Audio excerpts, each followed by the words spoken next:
নমস্কার বন্ধুরা, তোমরাকে আবার ওয়েলকাম জানাচ্ছি আমার নতুনত্ব একটি ভিডিওতে। তো কিছুদিন আগে আমি একটা মিনি ব্লগ দিয়েছিলাম যে আমি বাড়ি এসেছি। তো কিসের জন্য, কি কারণে, যদি এটা জানতে চাও অবশ্যই ভিডিওটা কন্টিনিউ দেখবে লাস্ট অবধি। আশা করছি ভালো লাগবে। এই এই পুরো ভিডিওতে যদি আমি কোনো ভুল বলে থাকি অবশ্যই আমাকে কমেন্ট করে জানাবে। সত্যি কথা বলতে জানো, আমি কথাগুলো তো গুছিয়ে বলতে পারি না। আমার মাথার মধ্যে এতগুলো থটস চলে যে কখন কীটা বলবো ঠিক গুছিয়ে বলতে পারি না। তো একটু ম্যানেজ করে নেবে।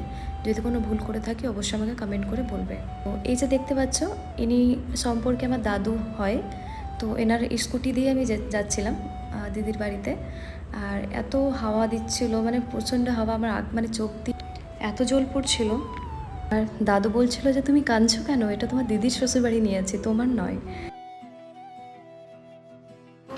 Did you miss me? हाथी कहाँ है? बोलो। हाथी तो वहाँ है। यस। How much?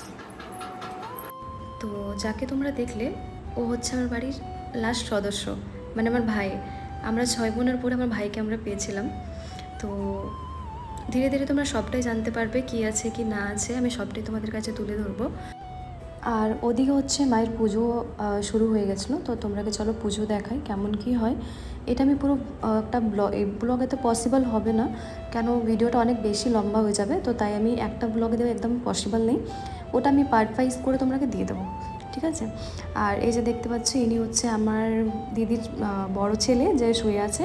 আর ওদিকে যেটা হচ্ছে সেটা আমার দিদির হচ্ছে ছোট ছেলে। তো এরা প্রচণ্ড খুশি, আমার হাতি ভাইও প্রচণ্ড খুশি যাকে দিদি ভাই এসছে।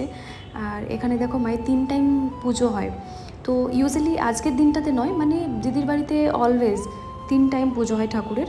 আর এখানে দেখো আমাদের কত মানে ফুল আমরা জোগাড় করেছিলাম ঠাকুরের পুজো দেবো বলে।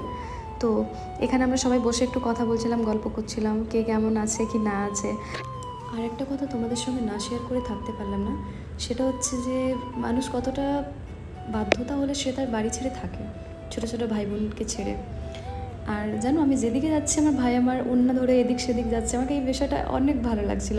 মানে আই ওয়াজ লাইক কি আমাকে এই জায়গাটা ছেড়ে যেতে ইচ্ছাই করছিল না। তো এই যে জায়গাগুলো দেখছো, যেখানে আমি ফিল করছিলাম যে হয়তো জায়গাগুলো বদলে গেছে, না হয় আমি বদলে গেছি। আর সব থেকে বেশি আকর্ষণীয় জিনিস যেটা আমি তোমাকে দেখাতে চলেছি ভিডিওতে, সেটা হচ্ছে মায়ের যেটা মেইন, যার জন্য এত বেশি ভিড় হয়। এখানে তোমাদেরকে দেখাবো আমি কী কী হয় কি না হয়। তো তোমরা ভিডিওতে কন্টিনিউ থাকবে। চলো দেখা হচ্ছে নেক্সট ভিডিওতে, ভালো থাকবে, টাটা।